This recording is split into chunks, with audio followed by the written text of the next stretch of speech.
너라면 언젠가는 좋은 날도 오겠지. 굳은 날도 날이 새면 해가 뜨지 않더라. 네, 지금 흐르고 있는 노래는요. 배은심 운동가가 광주 트라우마 센터에서 떠난 육아협 치유 여행에서 직접 부른 산호라면입니다. 산호라면 언젠가는 좋은 날도 오겠지. 아들 이한열 10살을 만나셨으니 좋은 날이 되셨을까요? 미래교육이 열리다 러너스, 이 시간에는 우리가 미래를 준비하며 꼭 생각하고 배워야 하는 주제들을 연세대학교와 함께 배워보는 시간인데요. 오늘은 당시 연세대학교 학생으로 전두환 정권의 독재 타도와 또 5.18 진상규명을 외치는 시위에 참여했다가 전경이 쏜 최루탄을 맞아 세상을 떠난 이한열 열사, 그리고 이한열 열사 어머니 배은심 운동가의 삶을 돌아봅니다. 배은심 운동가의 삶을 기록한 다큐멘터리가 있습니다. MBC 어머니와 사진사, 이 다큐멘터리인데요. 그 다큐멘터리를 제작한 MBC의 김만진 PD님 모셨습니다. PD님 어서 오세요. 안녕하세요. 반갑습니다. 처음 배은심 운동가의 부임 소식을 들으셨을 때 심정을 먼저 좀 나눠주실까요? 예, 그 말씀 드리기 전에 먼저 제가 이 자리에 올 만한 자격이 있는가 근데 그 고민을 되게 많이 했습니다. 왜냐하면 그 이제 우리 이한열 열사라든지 배은심 어머니, 저는 어머니라는 호칭을 좋아하는데 네. 그분들에 대해서 오랫동안 같이 지내고 그분들에 대한 기억이 많은 분들은 저보다 더 많아요. 특히 이한열 기념관이라든지 굉장히 많은데 내가 이제 여기 나올 자격이 있는가 뭐 그런 고민을 좀 했지만 아무래도 이제 대중매체를 다루는 사람이기 때문에 네. 그런 자격으로 저를 이제 불러주신 것 같다고 어렵게 왔습니다. 네, 제가 그 얘기에 조금 덧붙이면 정말 처음에 이제 섭외 전화를 드렸을 때 PD님이 그 말씀을 하셨어요. 아유, 제가 자격이 될까요? 네, 제가 그때 PD님께 했던 말씀은 그거였습니다. 기록한 자는 말해야 한다. 아마 그 말 한마디에 사명감을 갖고 이 자리에 나와주신 것 같아서 다시 한번 감사를 드리고요. 부임 소식 들으셨을 때 심정 어떠셨어요?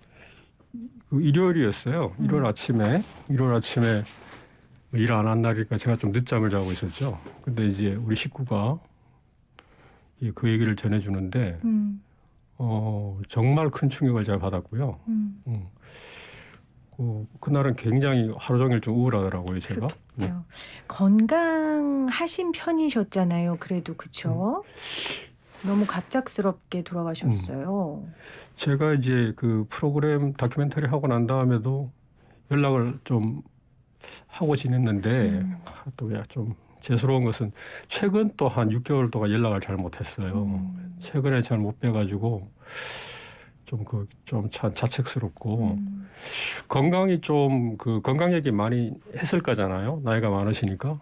근데 이제 건강에 대해서는 저는 크게 문제는 없다고 느꼈는데 다만 어머니 어디 편찮으신 데 없으셔서 이렇게 여쭤보면 무릎을 얘기를 많이 하셨어요. 무릎 관절이 안 좋으셨는데 그리고 어머니 왜 무릎이 안 좋으세요? 이렇게 물어보면 이제 하시는 말씀이 아이고 내가 여기저기 너무 많이 뛰어다녀가지고 이제 그렇죠. 무릎이 이게 다 소모돼 버렸다.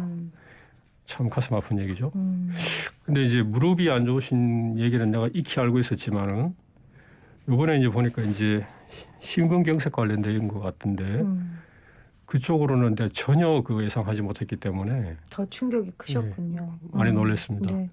장지 다녀오셨죠? 네. 예, 그 다음 날 월요일 날 밤에 좀 갔다 왔는데 거기에서도 어떤 느낌을 받았냐면은 조선대학교에 있는 장례식장에 제가 뭐 직업이 이러니까 여기저기 장례식에 많이 가보는 편이거든요. 근데 제가 한 그 10년 안에 본 장례식 중에서는 제일 조객이 많았어요. 그래서 옛날 말에 그런 말이 있지 않습니까? 그 왜 정승지 뭐가 이렇게 떠나면은 조객이 많아도 정승 당사자가 이렇게 세상을 떠나면은 그 손님이 없다는 얘기를 하는데 완전히 그렇지 않고, 그리고 또 이제 제가 또 하나 받은 인상은 그 어떤 특정 집단의 조객들만 있는 것이 아니고 그렇군요. 뭐 정치인부터 굉장히 이렇게 뭐랄까 이름 모르는 일반 시민까지 아주 많은 분들이 이렇게 조객으로 오신 걸 보고 네. 아마 이제 큰 보편적인 존경과 사랑을 받은 분이다. 그런 생각 다시 했습니다. 그렇습니다. 보편적인 사랑과 존경을 받은 분의 삶을 제가 PD님이 만든 이 다큐멘터리를 보며 배웠어요. 이 다큐멘터리로 사실 그 상도 많이 받으셨죠. 굉장히 인정 많이 받고. 여기저기서 뭐 아무튼 어머니 덕분이라고 생각하는데 그 관련해서 약간 이런 질문을 하셔서 내가 밖에서 잠깐 생각할 때 생각난 말씀은 이거 뭐 그 한국에서 몇 가지 상을 받았지만 이게 미국에서 상을 2가지를 받았는데 네. 처음에 이제 미국에 출품을 할 때 좀 의문이랄까? 이게 이제 어떤 게 있었냐면 우리나라 사람들은 이한열이 다 누군지 알잖아요. 그렇죠. 그리고 이제 우리나라 사람들은 민주화 운동의 그 맥락이랄지 이런 것들을 알고 있지만 이게 과연 한국적인 정서가 전혀 없는 분들 외국 심사위원들한테 이게 그러게요. 이제 그 공감을 시킬 수 있냐 뭐 이런 고민을 좀 했었는데 그 되게 좋은 미국에서 상을 2개 받았었거든요. 그래서 이게 역시 이제 그 나라를 떠나서 보편타당한 이야기에는 그럼요. 공감할 수 있구나 뭐 이런 걸 느끼는 계기도 되었습니다. 그 보편타당한 감정이라는 게 아들을 잃은 어머니 그리고 그 아들의 삶을 대신 이어가기 위해 운동가로 변모한 그녀의 삶이 아마 인종을 초월하고 국가를 초월해서 많은 사람들의 마음을 울렸다고 저도 생각을 합니다. 이 다큐멘터리에 나오는 주인공이 이제 2분이죠. 한 분은 킴 뉴턴 사진 기자. 좀 설명을 짧게 해주시겠어요? 어떤 분인지? 50년대 태어난 분이고 지금은 이제 애리조나 대학교 교수죠. 근데 80년대 중반 한국에 오기 전에는 원래 사진 기자들은 사진 기자라는 표현을 더 많이 쓰죠. 근데 사진 기자들은 소속사 없이 프리랜서로 뛰는 분들이 많습니다. 이분도 그랬고 네.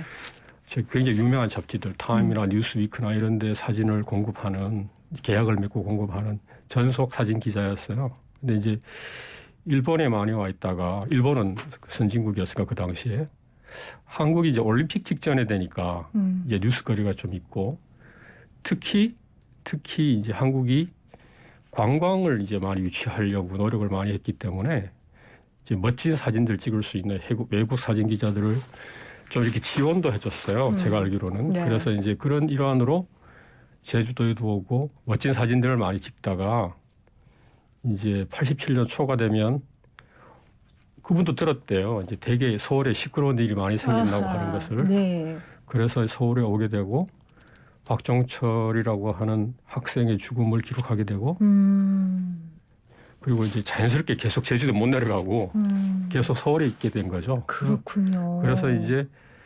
이한열의 그 죽음을 직접 아주 가까운 거리에서 목격을 하게 되고 기록을 남겼고 어떻게 제가 그분을 기획 얘기를 좀 이따 하겠습니다마는 기획을 성공시키는 구체적인 인물로서 연구를 하다가 그분을 내가 찾아내게 된 것이죠. 그 유명한 사진이죠. 그 우상호 의원하고 배우 우연식과 그리고 그 이한열 열사의 영정 사진. 그 사진을 찍은 분이 이 사진 기자셨어요. 그리고 이제 또 한 분의 주인공이 우리 배은심 운동가인데 저는 이제 의도적으로 운동가라고 호칭하겠습니다. 처음에 이 다큐를 구상하시고 배은심 운동가를 만나셨을 거 아니에요. 저 이 다큐 하고 싶다. 그랬을 때 반응이 궁금해요. 그 뭐 질문지에 있던 기획을 하게 된 계기가 좀 연결되어 있는 얘기인데 네. 기획은 기억하시겠지만 2016년 말은 11월부터는 우리나라에 촛불이 이제 붙어서 이제 탄핵과 관련되는 움직임들이 막 거세게 불 때였는데 저도 뭐 자주 나갔거든요. 네. 이제 그런 상황에서 불과 6, 7개월 있으면 유월항쟁 30주년이 되는구나라고 하는 걸 내가 문득 깨달았고, 그래서 이제 이런 기획을 하게 됐고, 이제 한쪽에 김유튼이라고 하는 사진가는 좀 시간이 걸렸어요. 찾아낼 때까지. 그렇지만 변심 어머니는 너무 대표적인 분이기 때문에 그렇죠. 이제 빨리 연락을 해서 만나 뵙고 촬영도 하고 싶다는 이런 내 기획 의도를 말씀드렸는데, 뭐 아시겠지만 그 당시에 MBC는 시청자들한테 굉장히 신뢰를 많이 잃은 상태였습니다. 그리고 이제 변심 여사도 그 이후에 세월호 관련된 유가족들하고 활동도 많이 하시잖아요. 네. 이제 세월호 관련된 보도 MBC가 어땠던 거는 뭐 다들 기억하고 계실 거고, 그러니까 이제 MBC에 대한 인상이 그 굉장히 변심 여사께서는 좋지 않으셨죠. 그러셨겠네요. 좋지 않으셨고, 또 개인적으로도 그러셨지만은 변심 여사께서 같이 있는, 어머니가 같이 있는 그 한울삼 육아협에 있는 분들이 공통적인 의견도 MBC에 대한 불신. 그 불신이라든지 이렇게 뭐 협조할 필요가 별로 없지 않냐, 뭐 그런 반응이 처음에 있었어요. 근데 이제 뭐 PD가 가지고 있는 게 별 게 없으니까 자주 전화하고 만나고 진심을 전하는 네. 거 말고 방법이 없죠. 이제 뭐 MBC라고 다 똑같은 사람만 있는 건 아니구나. 네. 이런 걸 자꾸 이렇게 보여드리는 방법밖에 없고, 그런 과정 끝에 어렵게 이제 설득을 할 수 있었고, 네. 이렇게 또 2007년 또 다행스럽게 이제 한 중반 정도 되면 이제 우리나라에 큰 구조의 변화가 오지 않습니까? 그래서 그런 또 뭐 약간 사회적인 변화에 약간 도움을 받은 것도 있고, 그랬군요. 그래서 섭외가 되고 굉장히 많이 만나게 됐죠. 그다음부터는. 그러게요. 그게 다큐에 참 잘 나타났는데 어머니로서의 아들 향한 그리움은 사실 뭐 말하지 않아도 제가 너무 잘 알 것 같고, 저는 아들이 죽은 후에 내 삶이 바뀌었다라고 이야기하신 그 운동가로서의 삶을 좀 조명하고 싶어요. 피디님 보시기에는 어떤 운동가셨을까요? 제가 그 제 다큐멘터리 뭐 시청자들 중에 또 이 프로그램의 청취자들도 보신 분들도 있으시리라고 보는데, 마지막에 제가 의도적으로 그 민들레라고 하는 다큐 영화를 제가 일부 사용했다. 물론 허락받고 쓴 거지만 특히 표현한 이유가, 그것도 좀 관심 있으신 분들이 찾아봐 주기를 기대하는 건데, 거기에 바로 이제 운동가로서의 그 어머니의 모습이 잘 묘사되어 있거든요. 변심 어머니가 아니고 운동가로서의 삶이 그 민들레라는 다큐멘터리에 잘 표현이 되어 있습니다. 이제 그걸 한번 보시면 제 다큐멘터리하고는 또 다른 어떤 느낌이 있을 수 있다고 생각하고요. 너무 할 말이 많은 얘기여서 이번에 그 얘기 약간 좀 구체적으로 하자 그러면, 그 민주당 전 대표 뭐 이낙연 대표께서 어머니 돌아가시고 난 다음 날 어머니의 구체적인 운동가로서의 업적 두 가지를 짚었거든요. 네. 이제 하나가 2015년 시행된 민주화 운동 관련자 명예회복 및 보상 등에 관한 법률, 이거 그리고 2000년에 시행된 의문사 진상규명에 관한 특별법. 이 후자는 한시법이었기 때문에 지금은 작동하지 않습니다만, 이 두 개가 사실 변심 어머니와 그가 중심이 된 육아역, 그 여러 활동가들, 운동가들의 노력의 결과예요. 지금도 이제 사후에 유지를 받들어서 민주유공자법을 불철자한 면이 있기 때문에 이제 유지로 남기고 떠나셨는데, 아마 이런 법들이 육아협이나 변심 어머니의 운동가적인 뭐 면이 없었다면은 그렇죠. 절대로 주어지지 않았을 거라고 생각합니다. 그 다큐멘터리에 또 이런 과정이 잘 묘사되어 있어요. 네. 피디님 만드신 다큐에 변심 운동가 이런 말을 해요. 기억해 준다는 게 좋죠. 아들은 안 보이지만 사람들이 기억해 주잖아요. 이름 한번 불러주는 게 엄마들의 마음을 녹여주죠. 내가 가면 이한열 엄마가 오는 거예요. 배은심이 온 게 아니고. 이 말이 엄마로서 운동가의 삶을 살게 된 우리 배은심 운동가의 진심이 참 느껴졌는데, 아들에 대한 그리움으로 시작했지만 배은심 운동가의 어떤 부분이 이렇게 운동가로 살 수 있겠을까요? 피디님 취재하면서 좀 엿보신 게 있으실 것 같아요. 여쭤본 적도 있어요. 제가 어허. 어머니한테 여쭤본 네네. 적도 있고, 대답을 좀 들은 적도 있는데 어머니 본인이 그렇게 얘기하세요. 나는 굉장히 평범한 사람이었다고. 굉장히 평범한 사람이었고 애들 공부를 잘하고 그 우리 남편이 농협에 계셨거든요. 우리 돌아가신 이한열 열사의 아버지께서는 농협에 계셨는데 돈을 뭐 이렇게 유복하게는 아니어도 가정의 생계를 꾸려가기에 걱정은 없었고 자녀들이 건강하고 공부를 잘하기 때문에 아주 평범하게 살아가는 그 주부였다고 그렇게 평가를 하셨는데 그야말로 이제 아들의 비극적인 죽음이 완전히 그 변심 어머니의 일생을 다 바꿔버린 거죠. 근데 이제 거기서도 그러니까 모든 사람이 그렇게 비극적인 죽음을 아들이 겪었다고 해서 그렇죠, 그렇죠. 제 인생을 그렇게 완전히 항로를 바꾸어서 그런 인물이 될 수 있냐? 그건 또 별개의 문제거든요. 맞습니다.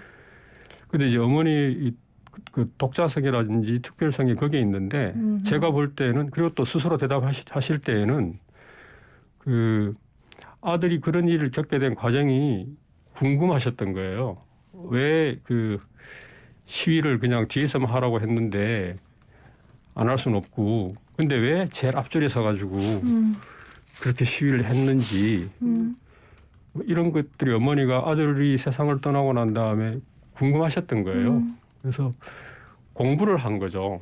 이제 의도적으로 이제 알아보게 되고 물론 이제 그 과정에서 이제 뭐 육아에 있는 분들도 하고 같이 이렇게 대화를 나눈 것도 있었겠지만 그래서 내한테 얘기할 때 이한열이라고 하는 내 아들이 서울에서 그렇게 운동권에 제일 앞선에 있었던 이유 중에 하나가 5.18에 대해서 우리 아들이 너무 무지했다는 것을 이놈이 대학 가서 처음 알았다라고 하는 얘기를 했고 그러면서 이제 5.18 때 우리 집이 어떻게 지냈는가를 얘기를 한 적이 있어요. 그 지금 돌아가신 바로 그 집이 이제 광주 지산동에 있는 집인데 5.18 때 내가 어떻게 했냐면 이렇게 얘기를 하시면서 막 밖에 총소리가 들리고 시끄럽고 하니까 집에 그 되게 그냥 일반 작은 옛날식 마당 있는 집이거든요. 네.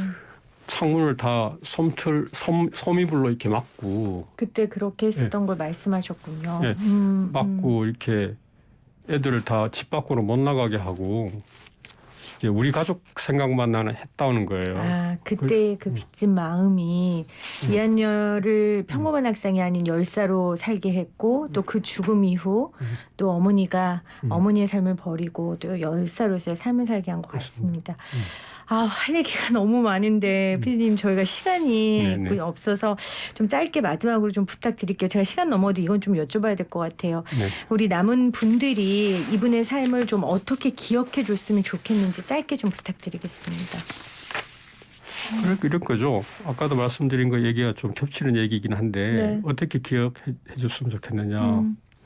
보통 사람들도 살다 보면 비극적인 일을 겪는 사람은 곧잘 있습니다. 네. 그렇지만 모든 사람들이 자기의 비극, 자기의 어떤 상황을 사회화시키지는 않거든요. 그렇죠. 못하거든요. 근데 이제 우리 돌아가신 어머니는 자기의 비극적인 일, 자기 가족의 비극적인 일을 이제 거기에서 끝나지 않고 나와 비슷한 일을 겪었던 타인에 대한 공감, 그리고 타인에 대한 공감을 현실화시켜 줄 수 있는 제도적인 보완 네. 이런 걸 위해서 또 말만 하지 않고 행동으로 직접 이 행동으로 네. 무릎 관절이 진짜 다칠 때까지 그렇게 일했던 분이었다. 그렇게 기억했으면 좋겠습니다. 감사합니다. 아, 정말 이분의 운동가의 삶을 기록해 주신 우리 김만진 PD님께도 감사의 인사를 드리고요. 오늘 이렇게 인터뷰를 함께해 주셔서 정말 감사합니다. 고맙습니다. 예, 불러주셔서 감사합니다.